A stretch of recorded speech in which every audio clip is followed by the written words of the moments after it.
Halo teman-teman properti, berjumpa dengan saya Willy Steven di channel Deal with Willy.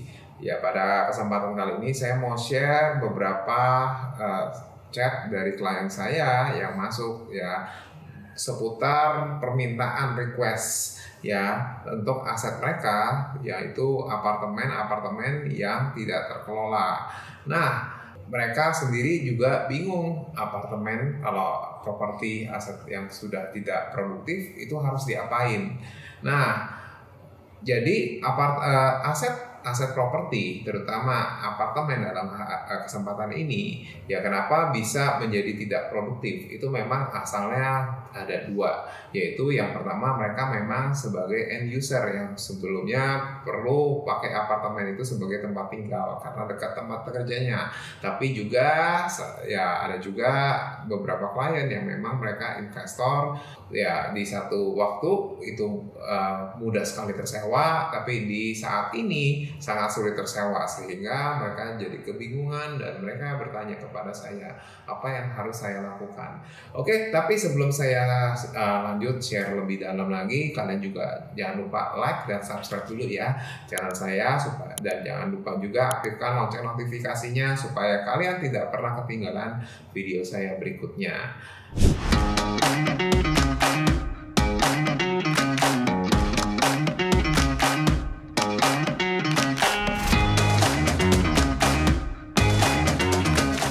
Oke, nah saya akan bagikan ke beberapa poin dalam hal ini, apa-apa saja yang harus kalian lakukan, ya yang harus kamu lakukan. Nah, kita masuk ke poin yang pertama. Yang paling penting adalah kalian harus tentukan dulu prioritasnya. Prioritasnya ini sendiri ada dua. Yang pertama adalah kalian harus jual aset ini supaya kalian bisa langsung mendapatkan uangnya.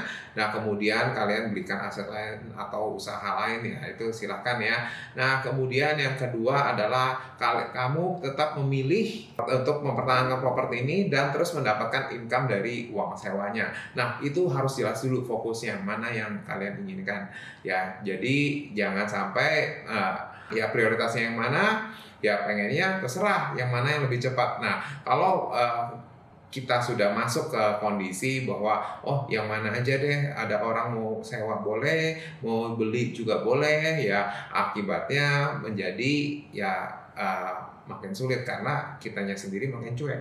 Karena sebenarnya dalam hal ini yang harus kita lakukan adalah kita benar-benar review ya propertinya itu bagaimana, kenapa sampai tersulit tersewa, ya kenapa juga tidak ada yang mau beli gitu kan. Nah, sehingga kita bisa mempersiapkan yang terbaik sehingga properti tersebut ya even bisa mudah tersewa atau juga mudah terjual. Ya, yang penting sekali lagi kamu harus tahu ya fokus utamanya seperti apa. Nah, kemudian ya kalau kalian memilih untuk oke kita jual, ya tentu saja kalian harus cek lagi beberapa hal berikut ini, seperti misalnya ya apakah kondisi unitnya itu menjual nggak, ya kan. Kemudian apakah kondisi unitnya itu benar-benar nyaman, benar-benar bisa memberikan yang terbaik buat calon pembelinya, ya benar-benar memiliki nilai jual yang bisa ditawarkan gitu. Nah, ini semua yang harus kalian benar-benar jalankan.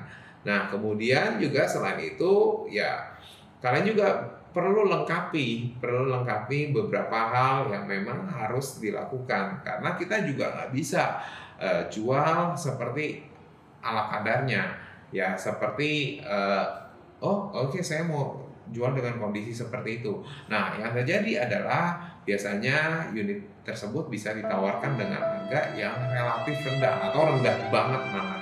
Ya, itu yang harus kalian pahami. Ya, kemudian kalau kalian merasa oke, saya sebetulnya saat ini tidak perlu banget untuk uangnya, jadi saya lebih baik tetap mendapatkan income sewa dari properti ini. Nah, untuk hal itu kita masuk ke poin berikutnya, ya kalian harus melakukan beberapa hal seperti ini. Yang pertama adalah kalian harus ya persiapkan kondisinya dalam kondisi full furnished, ya tentunya dengan elektronik yang lengkap. Nah, full furnished itu kita juga punya standarnya dan itu sangat banyak sekali ya. Ya maksudnya dari perabotan-perabotan, nah kemudian untuk furniture-nya, ya dan tentu saja juga kita harus persiapan dalam kondisi yang baik, ya siap pakai dan tentu saja sekali lagi memiliki nilai jual, impress orang ketika pertama datang melihat. Tentu saja ya ini harus dilakukan, bisa dilakukan sendiri ya, dan kemudian juga kalian juga bisa lakukan dengan menyediakan elektronik yang lengkap, terutama seperti AC, water heater, kemudian juga microwave, TV, dan lain sebagainya. Dan tentu saja jangan lupa juga ya, pastikan kondisi koneksi internet di dalam unit apartemennya itu juga harus lancar gitu ya, karena kita semua tahu saat ini kondisi kebutuhan utama bukan cuma makanan dan tempat tinggal, tapi juga internet ya. Nah kemudian dalam menyewakan itu ya kita juga mengharapkan ya kalian bisa lakukan promosi yang menarik ya, yang menarik dan tentu saja juga kreatif. Nah dalam hal ini kita juga bisa melihat perlu memperhatikan bagaimana kinerja pengelola gedung dalam mengelola gedungnya, sehingga fasilitas-fasilitas apartemennya ya, kemudian juga lingkungan sekitar apartemen itu benar-benar kondusif dan nyaman buat penghuninya. Nah selain itu juga kalian juga bisa cek ya, kalau kalian bisa lakukan ini semua, sebenarnya ini tidak sulit untuk dilakukan. Mau beli rumah, tapi masih bingung apa yang harus diperhatikan. Buku ini solusinya. Dapatkan segera karena edisi terbatas. Link pembelian tersedia di kolom deskripsi. Tapi kalau kalian memang punya keterbatasan waktu dan punya prioritas yang lebih utama, kalian juga bisa pilih operator properti yang sudah terbukti. Ya dalam hal ini kita bisa lihat dari Apihome yang sudah mengelola lebih dari 100 apartemen dan kemudian juga ada beberapa rumah kos ya dengan total lebih dari 700 kamar.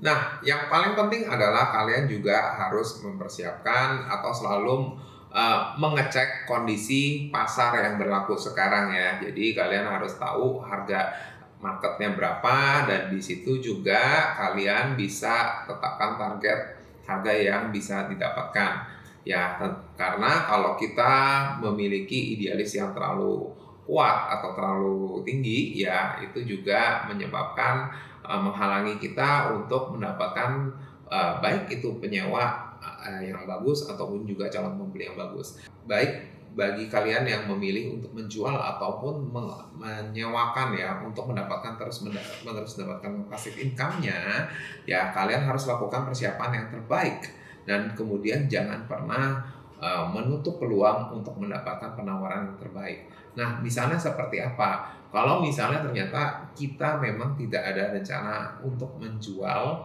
ya, tetapi dikala kita mendapatkan income sewa, ternyata ada orang yang memang suka atau mungkin bahkan dari penyewa kalian yang ternyata berminat untuk membeli ya, kalian bisa ambil peluang itu dan itu jangan ditutup. Mungkin saja di situ kalian bisa dapatkan harga terbaik, tentunya juga harga yang bisa diterima masing-masing pihak.